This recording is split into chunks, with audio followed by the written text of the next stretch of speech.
লাকাদ আহসাহুম ওয়া আদ্দাহুম আদ্দা ওয়া কুল্লুহুম আতিহি ইয়াওমাল কিয়ামাতি ফারদা। প্রত্যেকে আলাদা আলাদা লাইনে দাঁড়াইয়া এক একজন কইরা মালিকের সামনে লাইনে দাঁড়াইয়া দাঁড়াইয়া গণনা কইরা কইরা হিসাব দিয়া যাওয়া লাগবে। যৌবনের হিসাব দাও। সুম্মা লাতুসআলুন্না ইয়াওমাইযিন আনিন নাঈম।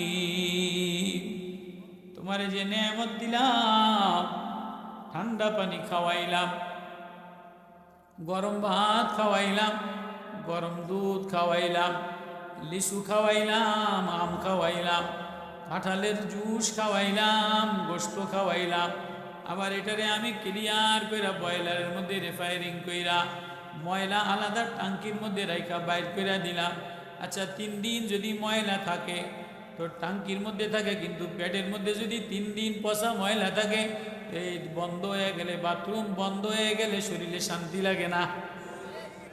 পেশাবের নারীটা যদি বন্ধ করে দে, পেশাবের পাইপটা যদি বন্ধ করে দে, তাহলে তোমার শরীরের মধ্যে শান্তি লাগে না, অশান্তি ডাক্তারখানায় লয়ে দৌড়ায়। হ্যাঁ, আমার কথা বোঝেন আপনারা? আল্লাহ বলে এই সব আমার আমানত, আমি যে আমানত দিলাম, আমার এই নেমতের আমানত সম্পর্কে আবার তোমার কাছে কৈফিয়ত তলব করা হবে। ওয়ালা তাকফু মা লাইসা লাকা বিহি ইলমুন ইন্নাস সামআ ওয়াল বাসারা ওয়াল ফুআদ কুল্লু উলাইকা কানা আনহু মাসউলা। জবান দিলাম, চোখ দিলাম, নাক দিলাম, কলিজা দিলাম, সব জিনিস সম্পর্কে কৈফিয়ত জিজ্ঞাসিত করা হবে। চোখ কোথায় লাগাইলা, জবান কোথায় লাগাইলা, হাত কোথায় লাগাইলা, কলিজা কোথায় লাগাইলা। তো আমানত যদি খেয়ানত করে, বড় মোটা অঙ্কের আমানত হয়, শক্তিতে কুলায়, তো পুলিশে ধরে, পুলিশের দিয়ে ধরায় দেয়। কতক্ষণ কোটি টাকার আমানত দিছে ক্যাশিয়ারের কাছে, যে আমি 100 কোটি টাকার বাজেট, 100 কোটি টাকা এখানে ইঞ্জিনিয়ার প্ল্যানিং পাস কইরা 100 কোটি টাকা দিয়া এই ফ্যাক্টরি বানাম। এটারে কেয়ারটেকার দিয়া, জিম্মাদার দিয়া এমডি বানাইছে। এমডি বানায়া 100 কোটি টাকা আর একটা ফ্যাক্টরি বানাইতে দিছে। এতে 6 মাস পরে আইসা দেখে কি বিদেশ থেকে 100 কোটি টাকা মাইরা খায়া দইয়া নাচ গান কইরা তবলা সারিন্দা বাজায়া 100 কোটি টাকা হিসাব নাই। ওই লোক যদি ক্ষমতাওয়ালা থাকে, বিদেশ থেকে আসে, এসে দেখি আমার 100 কোটি টাকা করলো কি? কই খাতা কলমে দি কোনো বিল্ডিং নাই, কোনো কোম্পানি নাই, আমার 100 কোটি টাকা মাইরা খেয়ে লাইছে। ওইতে সাথে সাথে সুপ্রিম কোর্টে কেস কইরা ওর 14 গোষ্ঠী কোন জায়গা আছে ওরে ধরে নিয়া বাইন্দা ফিডাইয়া সব পুঙ্খানু আদায় করে কি করে না? আচ্ছা, যিনি আমানত দিছে, যিনি বানানেওয়ালা, যা সব যার, তিনি কি আমার লগে পারবো না? হ্যাঁ, আমি যদি আল্লাহর আমানতের খেয়ানত করি, তো আল্লাহ তো এমন অসহায় না, আল্লাহ তো এমন না যে যাক ওই খাইয়া লাইছি 20 কোটি টাকা, আমি ওরে ধরতেও পারুম না, ওর ধরা সহ বাইরে পারুম না, ওর নেতার লগে খাতির আছে, ওর অমুকের লগে খাতির আছে, আমি পারুম না। আল্লাহ কি এমন নি? আল্লাহ কোনো নেতা গণে, নেত্রী গণে, এমপি গণে, মন্ত্রী গণে, মিনিস্টার গণে, উঁচা লম্বা পাহাড়ের মতো শক্তি? আল্লাহর দ্বারে কোনো শক্তি কামও লাগে? আল্লাহ আল্লাহ আল্লাহ এবারে আমি এমন ক্ষমতাওয়ালা, ইন্না রাব্বাকা লাবিল মিরসাদ। আলহামদুলিল্লাহ আলহামদুলিল্লাহ নাহমাদুহু ওয়া নাস্তাঈনুহু ওয়া নাস্তাগফিরুহু ওয়া নু'মিনু বিহি ওয়া নাতাওয়াক্কালু আলাইহি ওয়া নাউযু বিল্লাহি মিন শুরুরি আনফুসিনা ওয়া মিন সাইয়্যাতি আ'মালিনা মান ইয়াহদিহিল্লাহু ফালা মুদিল্লা লাহু ওয়া মান ইউদ্লিলহু ফালা হাদিয়া লাহু ওয়া নাশহাদু আন লা ইলাহা ইল্লাল্লাহ وحده لا شريك له ونشهد أن سيدنا وسندنا ومولانا محمدا عبده ورسوله أرسله بالحق بشيرا ونذيرا وداعيا إلى الله بإذنه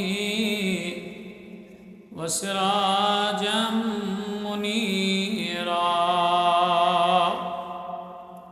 أما بعد فأعوذ بالله من الشيطان الرجيم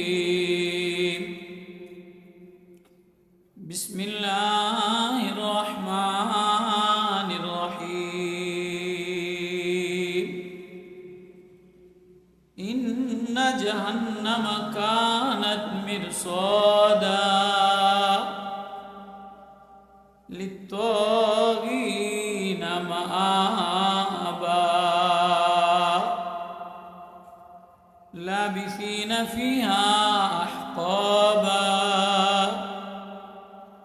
لا يذوقون فيها بردا ولا شرابا إلا حميما وغساقا جزاء وفاقا إنهم كانوا لا يرجون حسابا وكذبوا بآياتنا كذابا وكل شيء أحصيناه كتابا فذوقوا فلن نزيدكم إلا عذابا صدق الله المولانا العظيم وصدق رسوله النبي الكريم ونحن على ذلك لمن الشاهدين والشاكرين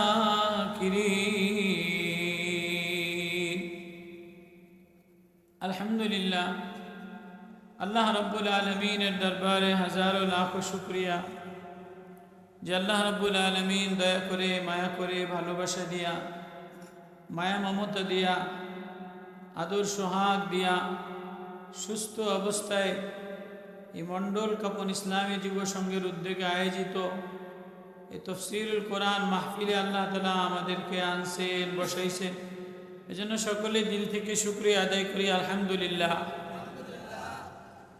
মসজিদের ইমাম সাহেব বড় আল্লাহওয়ালা সাহেবে নেসবতওয়ালা আপনাদেরই তো শ্রদ্ধেয় মুরব্বী ওনার ছেলে মৌলানা ফয়সাল আমার বড় আদরের স্নেহের 2 বছর ধরে আমার এই প্রোগ্রামে অনেক কষ্ট করে 1 বছর আগের থেকে হুজুর আমার এই প্রোগ্রাম আমার আব্বার মসজিদে তার হালাত আমারে শোনাইছে। এখানকার যুবকদের মধ্যে শিহাব ভাই বারবার ফোন করিয়া বড় দিলওয়ালা ভালো মানুষ যুবকরা আল্লাহ তাআলা আনছেন কোরআনে পাকের মোহাব্বতে। তো আমাদের এই জিন্দেগি এটা আল্লাহর দেওয়া এক আমানত, কি বলেন? আমাদের যে জীবন এটা আল্লাহ পাকের দেওয়া একটা আমানত। তো কেউ যদি কারোর কাছে কিছু আমানত দেয় তো বুঝতে হবে আমার আমানত আবার ফিরায় নেবে। আমানত দেওয়া মানে কি? ফিরায় নেওয়া। হাদিয়া দিয়ে দিল, সদকা করে দিয়ে দিল, ধার দিয়ে দিল, কিন্তু যদি বলে ভাই আমি তোমার কাছে এটা আমানত রাখলাম, তো বুঝতে হবে এটা হুবহু তারে আবার অমনে ফিরাইয়া দিতে হবে। তো আল্লাহ তাআলা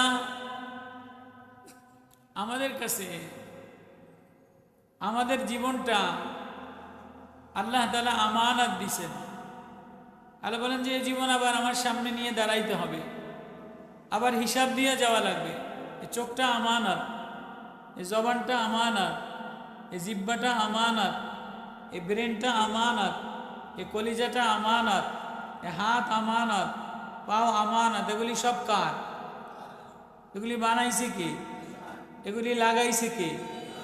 আল্লাহ যদি ইচ্ছা করে যে চোখ দিয়ে দেখবে না, তো দুনিয়ার কোনো শক্তি আছে চোখ দিয়ে দেখানোর? একটা তার যদি ছিঁড়ে দেয়, চোখের কোনার একটা রগ শুকাইয়া দেয়, তো তারে হাসপাতাল নিতে নিতে নিতে নিতে অস্থির হয়ে যায়, লেন্স লাগায়, পাথরের চোখ লাগায়, চোখ ঠিক আছে, মানুষ ঠিক আছে, কিন্তু চোখ দিয়ে আর দেখে না। ভালো মানুষ চলতেছে, ফিরতেছে, খাইতেছে, হঠাৎ দেখে যে একটা তার, একটা রগ গরম হয়ে গেছে, রক্ত ছিঁড়ে গেছে, সে তার জবান বন্ধ, হাত বাঁকা হয়ে গেছে, শরীর চলে না, ব্রেন চলে না, আছে না নাই? তো আল্লাহ বলে এই সমস্ত অঙ্গ প্রত্যঙ্গ, এই সব কিছু আমি তোমার কাছে আমানত রাখলাম। আমার এই আমানতের খেয়ানত যদি করো, কৈফিয়ত দেওয়া যাওয়া লাগবে।